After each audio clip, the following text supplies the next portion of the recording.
Hoy vamos a continuar entonces con el tema de ayer, el plan de Dios para la creación. Ayer vimos el inicio, vimos cómo desde la eternidad el Señor tenía previsto y provisto todas y cada una de las circunstancias de la historia universal y de la historia individual de cada uno de nosotros.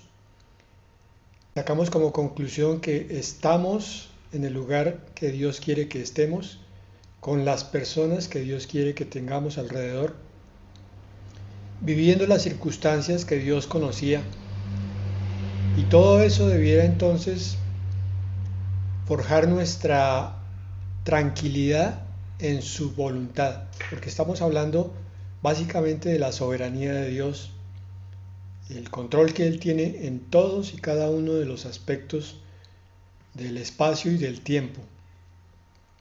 Alcanzamos a ver la culminación como o centro del plan de Dios, la encarnación. Vimos que el Verbo fue hecho carne y habitó entre nosotros, nos dice Juan 1:14, y veíamos entonces que la primera venida de Cristo nos revela y nos anticipa la realidad de lo que va a ser la venida de Dios en medio de su pueblo en la eternidad, habitando permanentemente en medio de nosotros.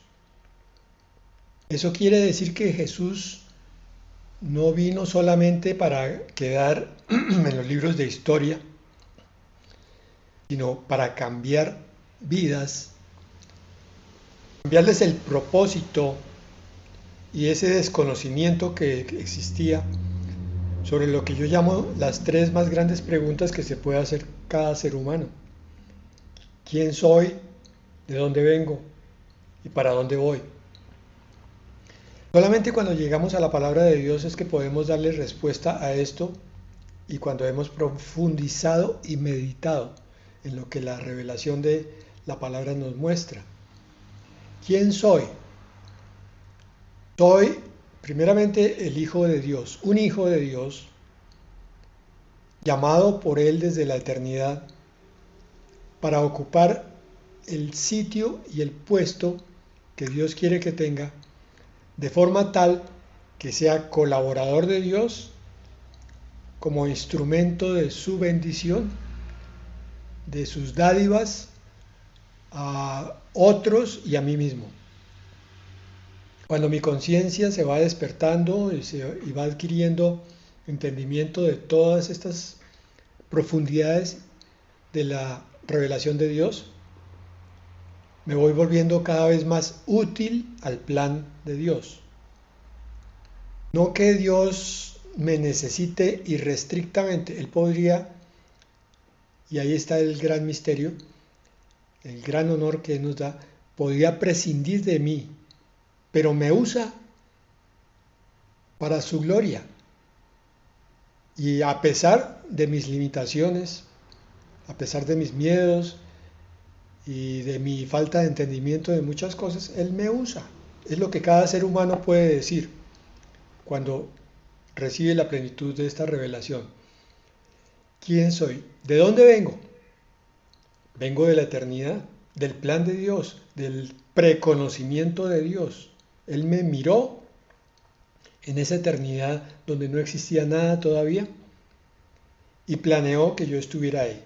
Vengo de las manos y del amor de Dios. ¿Y hacia dónde voy? Este punto es vital, como dije ayer, para mantener viva la esperanza. Yo no debo distraerme con cosas temporales, pequeñas, minúsculas, que me aparten de la visión de este cumplimiento del plan de Dios en mí y en los míos, en el mundo, hacia esa grandeza de promesa que es la eternidad. Entonces el Señor, cuando caminó aquí en la tierra hace 2000 años, nos estaba mostrando lo que va a ser el infinito milagro, el asombro que vamos a tener continuamente cuando veamos a nuestro Dios santísimo, altísimo, pero lo podamos ver cara a cara. Y la transformación de la vida no es solamente por el hecho de que Él nos haya salvado del pecado y de la muerte que correspondía a ese pecado, sino que la transformación también viene por el entendimiento de esa esperanza, de ese futuro que nos espera. Porque cuando yo soy consciente de ese futuro, trabajo activamente por mantenerme apartado para Dios. Entiendo que las cosas de este mundo son apenas distractores. Muchas veces me corrompen, me contaminan. Y por tanto, entonces, como entiendo para dónde voy también apartando de mi camino todas esas trampas y obstáculos del mundo, del demonio y de la carne. Y con esa palabra debemos entonces mirar con el corazón todo lo que Dios hizo, hace y está haciendo, va a hacer, para acercarse a su pueblo, para que su pueblo abra su corazón a esa presencia viva. No solamente un Dios religioso, no solamente un Dios al que hay que cumplirle ciertas obligaciones, sino el entendimiento de lo que es creador, no solamente tampoco como alguien que sopló vida en una creación instantánea, sino que Él está creando, aparte de mi ser como criatura, todo mi entorno para que mi futuro termine a su lado, con la debida humildad, pero con la debida gratitud también y admiración por toda esa obra que Dios hace continuamente en cada uno de nosotros. A continuación, entonces, miramos la cruz y la resurrección, ya ahora sí como el clímax de la manifestación de Dios en la tierra, de Emmanuel. Colosenses 2, 13 y 15 dice que Cristo despojó a los principados y a las potestades, triunfando sobre ellos. Cuando el Señor levanta el universo, crea a una cantidad de seres de los cuales unos se rebelan y ellos se convierten en enemigos del plan de Dios. Cuando nosotros entramos al plan de Dios por la conversión, por el arrepentimiento y por la salvación, entonces Satanás se convierte también en nuestro enemigo. Pero tenemos que entender que esa obra es continua y Satanás usa todos los ardides, todas las trampas, todos los recursos que él tiene para apartarnos de ese plan. A veces es ataque directo, a veces es una batalla contra una cantidad de entidades espirituales y de seres humanos vivos. Pero otras veces es la transmisión de sentimientos incapacitantes. Satanás nos llena con pensamientos de derrota, de desánimo, de usted no sirve para nada, no tiene sentido el ser cristiano, eso de ir a la iglesia es absurdo, es aburrido, es ridículo, la palabra de Dios es un libro escrito hace 2000 años que no tiene vigencia. Todos esos pensamientos los usa de una manera y de otra, y algunos más, a otros menos, dependiendo de la susceptibilidad de cada uno, los ataca con armas individuales. Y entonces muchos cristianos, en vez de creer la palabra y la promesa de Dios, en vez de entender el plan magnífico que tiene Dios de principio a fin, en vez de entenderse como hijo llamado por Dios para ser colaborador de Él aquí y en la eternidad, Entonces, más bien, toma las mentiras de Satanás, las coloca dentro de su corazón y las obra como verdad. Entonces vemos cristianos completamente desnaturalizados de su verdadera esencia. Cristianos que no tienen conciencia ni noción de la dignidad que Dios puso en ellos, del poder que Dios puso a través de la oración y a través de la humildad, del reconocimiento de ser llamados a un estado muy grande durante la eternidad, y entonces empiezan a comportarse como simples mundanos. El sacrificio de la cruz a veces parece absurdo e inútil para aquellos que se supone que debieran tener vida por Él a través de la resurrección de Cristo. Vida nueva, criaturas nuevas. El Señor viene a mostrar la nueva vida que espera, la vida futura, la eternidad, a los que mueren con Él en la cruz. Pues la cruz es la victoria de Cristo consumada en la resurrección. Eso mismo debía ser entendido en la vida particular de cada uno de nosotros. Hay momentos de muerte, cuando estamos sintiéndonos derrotados, caídos, deprimidos, pero inmediatamente, al poco tiempo, 3 días después, viene la resurrección en gloria. No solo para el Señor Jesucristo, sino para nosotros a través de su resurrección. Él nos la da a nosotros también. Entonces, cada caída, cada sepulcro que tenemos, no es un golpe de muerte, sino todo lo contrario, es una bendición que está a punto de despegar cuando se quite la roca del sepulcro y se salga en resurrección de vida. Cuando los pensamientos resucitan, cuando los sentimientos son completamente renovados, cuando se deja atrás la mentalidad de sepulcro, entonces se puede palpar la plenitud de la vida de Cristo transmitida a nosotros como un anticipo de lo que va a ser la eternidad.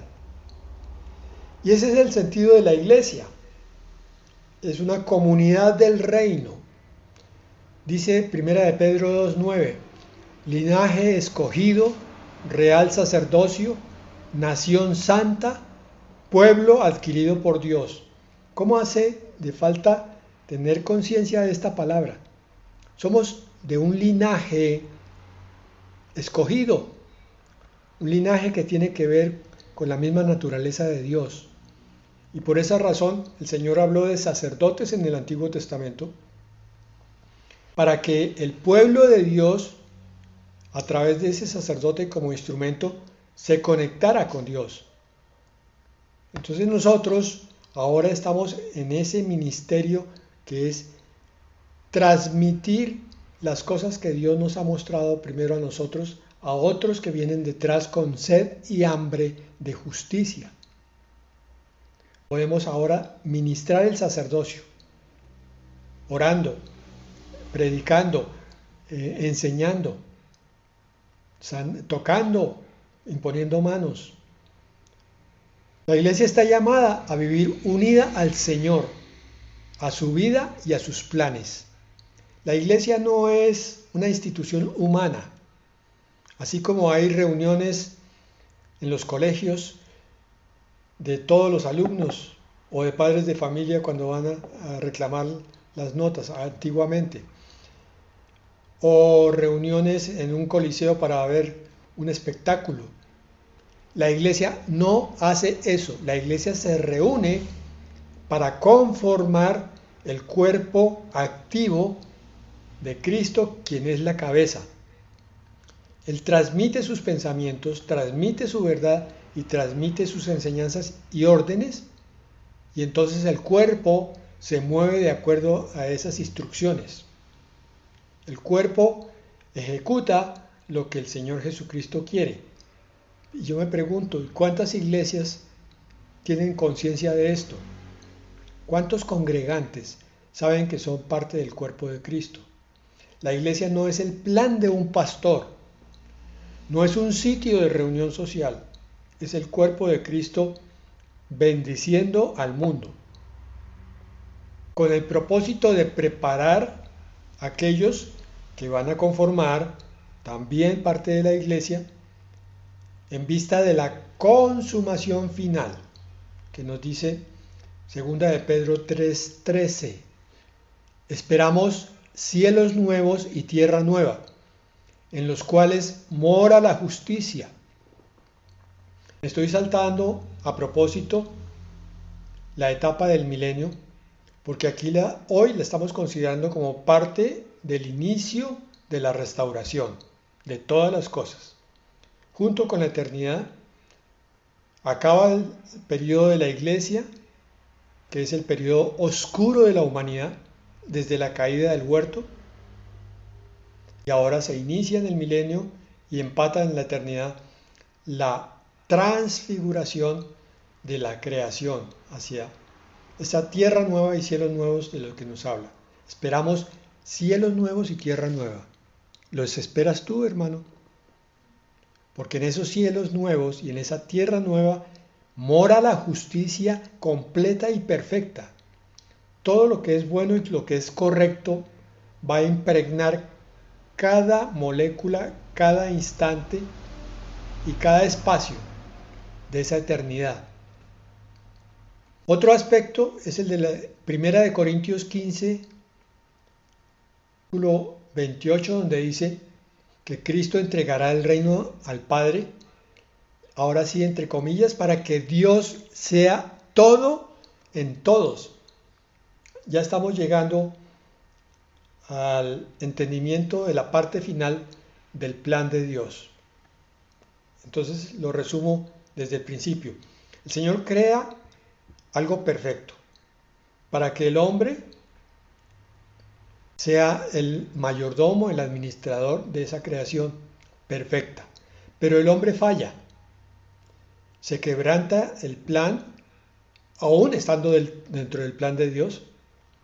Esa fracción de quebrantamiento era parte del plan para que después sean probados los corazones durante todos estos miles de años de un Abel, de un Set, de un Abraham, de un Moisés, de un Daniel, y el tuyo y el mío. Corazones que quieren obedecer a Dios a pesar de las circunstancias duras, difíciles, oscuras de estos miles de años donde el pecado ha estado contaminando toda la creación. Pero Dios lo permitió porque van a salir purificados todos estos corazones. Corazones que finalmente han dicho, Señor, no importa lo que me toque vivir, quiero vivirlo, Señor, para estar contigo en toda la eternidad. Entonces me resigno, me aguanto, me lleno de contentamiento, todavía mejor, me lleno de sabiduría, todavía mejor, y del amor de Cristo, para serte fiel, Señor, para que mi compromiso sea contigo y no con las cosas que distraen. Y entonces veré al final, cuando Dios finalmente tome el control de todas las cosas y sea todo en todos. Esta es una frase que hay que meditar en el espíritu.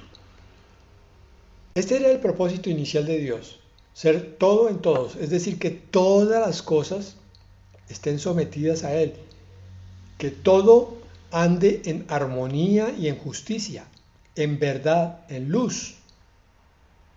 Por el pecado se rompe ese plan y vuelve y se retoma ahora al final, después del milenio, en la tierra nueva, con aquellos de la iglesia y de los santos del Antiguo Testamento que abrieron sus ojos y entendieron lo que el Señor quería.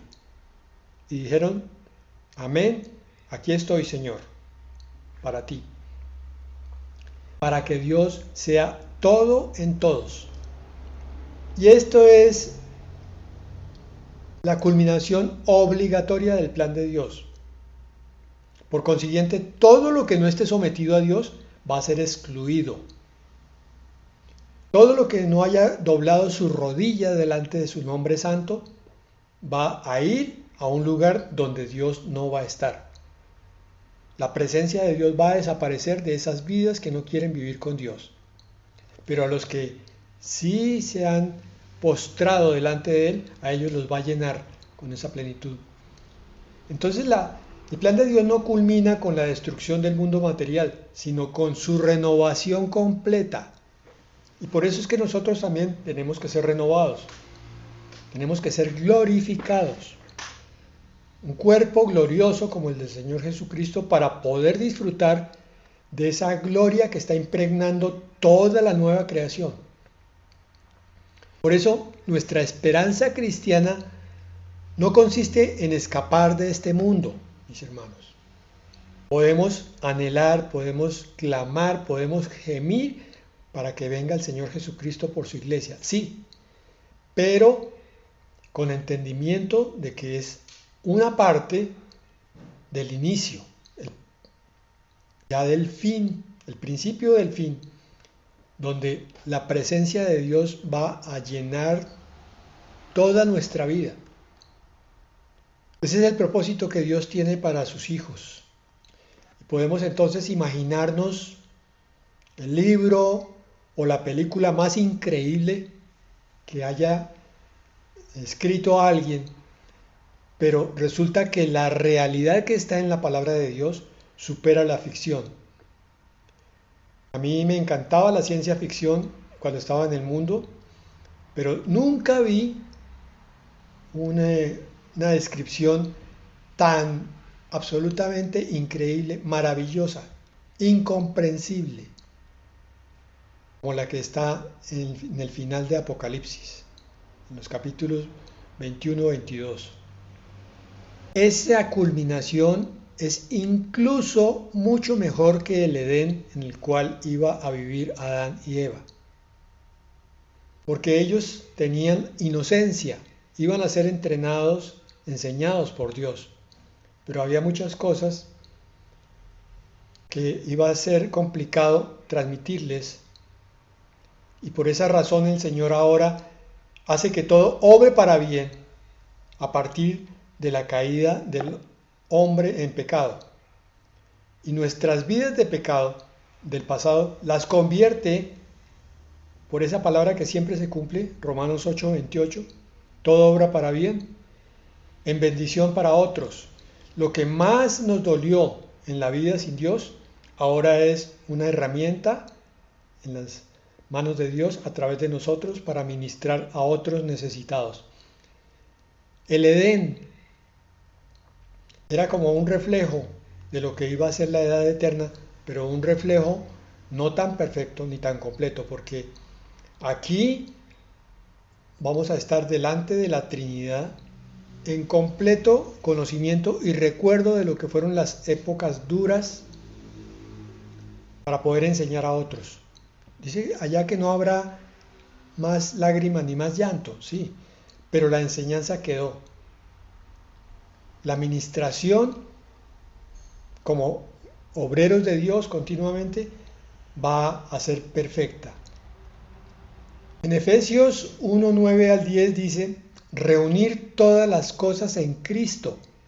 Efesios capítulo 1 es un escrito maravilloso de lo que es el plan de Dios, pero es bien teológico, por tanto no lo traemos hoy aquí. Allá en el versículo 9 y 10 dice reunir todas las cosas en Cristo. Es lo mismo que Dios sea todo en todo. Este es el primer paso. El propósito de Dios al darle el poder al Señor Jesucristo como regente, como rey del mundo, del universo, de la creación, durante el milenio, es reunir todas las cosas bajo la autoridad, bajo la armonía, bajo la justicia de Dios a través de Jesucristo. Y finalmente, Jesucristo entrega todas las cosas al Padre. Entonces ahora el Padre es plenamente en el Hijo y el Hijo es plenamente en la creación. Y la creación está en el Hijo y está en el Padre. que nada de lo creado queda fuera del plan redentor de Dios. Todo será renovado y restaurado. Entonces esta verdad nos autoriza a soñar con lo más grande e increíble que nos espera para ser cumplido. Y es algo que yo quiero dejar en nuestro corazón, el mío y el de ustedes. Soñemos con la eternidad, hermanos. Porque eso va a darnos nuevas fuerzas para vivir esta vida mientras viene el Señor. Obviamente, aparte de la fuerza que nos da el Espíritu Santo, pero estoy hablando de la esperanza. Hoy he insistido frecuentemente en esa virtud. La esperanza se alimenta de las promesas de Dios, del entendimiento de lo que Dios nos tiene reservado. Si soñamos con el Edén, a veces nos dice la literatura, el paraíso, y uno empieza a visualizar un bosque hermoso, una pradera lindísima, con los animales en paz, con un riachuelo, con frutos por todas partes y flores, y la paz llenando todo eso. Si soñamos con el Edén, debemos anhelar la tierra nueva, con mayor fuerza, mayor ímpetu, porque los sueños más increíbles deben llenar tu espíritu. No te conformes con ser un cristiano común y corriente, un cristiano del montón, metido en una camisa de fuerza y cumpliendo con cosas rituales. Sal de allí, libera tu espíritu porque el Señor es libertad. Si el Hijo del Hombre os libertare, seréis verdaderamente libres. A través de la palabra de Dios, entendiéndola, meditándola, vas a descubrir esa libertad que Dios nos tiene reservados. Todo el universo para recorrer, toda la creación, para mirar, para disfrutar en esa eternidad. Pero sobre todas las cosas, la presencia viva de Dios, que yo sé, porque a mí me ha pasado, cómo anhelamos una manifestación de esa presencia de Dios en los momentos cuando más estamos necesitados. Cuando tenemos cargas, cuando tenemos problemas, pero también cuando estamos en paz, queremos disfrutar de la presencia de Dios. Y es lo que vamos a tener al final. Así que llénate de esas promesas y empieza a soñar con la eternidad. Entonces, en conclusión, desde Génesis hasta Apocalipsis existe una línea coherente y el centro de ello es Cristo, siempre. Porque es el plan de Dios de principio a fin. No mires la Biblia como la unión de un antiguo con un nuevo testamento. La Biblia es una sola. No mires la Biblia solamente como los 4 evangelios. Aprende a leer los libros del Antiguo también, para que veas cómo los profetas entre líneas pronosticaban, profetizaban esa venida de Dios el Hijo para cumplir el plan de Dios. Vemos la Trinidad en acción también de principio a fin. El Padre envía, el Hijo redime, salva y el Espíritu Santo aplica y completa la obra de Dios en cada uno de nosotros. Vemos también la soberanía de Dios y el misterio de la libertad humana, que Dios cumple su plan en forma misteriosa, pero respeta siempre la libertad de cada uno. Porque el fin último es la gloria de Dios manifestada. Y ya vimos ayer que la gloria de Dios son los efectos de la divinidad en las cosas creadas. Es la luz, es la verdad, es el calor, que es el amor, y es la vida en todo eso. Cuando eso sea perfecto, la gloria de Dios va a impregnar cada aspecto de la creación. La meta última, la manifestación de su majestad, de su belleza, de su poder. Entonces, dejemos que esta visión transforme nuestra existencia, porque no vivimos en un universo sin sentido ni dirección. Todo lo contrario. Ahora entendemos que cada cosa que ocurre tiene un propósito, que cada persona que se nos acerca tiene un propósito, que existe un plan con un destino glorioso. Tu vida, lo que estés pasando en este momento, todo eso está enfocado en lo que va a hacer Dios cuando te tenga al frente. Cada vida humana tiene significado dentro del plan divino.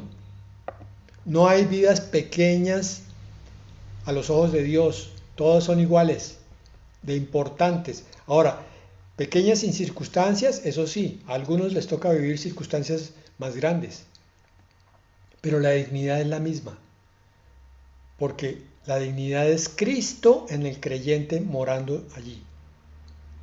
Y entonces, cada acto tuyo de amor, de justicia, de misericordia, participa de la obra en el plan de Dios. Te vuelves un verdadero colaborador de Dios. Por eso, levántate de tu silla y entiende el papel que Dios quiere que tú obres para Él. Para terminar, voy a leer Romanos 11, 33 al 36. Oh profundidad de las riquezas, de la sabiduría y de la ciencia de Dios. Cuán insondables son sus juicios e inescrutables sus caminos. Porque de Él y por Él y para Él son todas las cosas. A Él sea la gloria por los siglos. Amén y amén.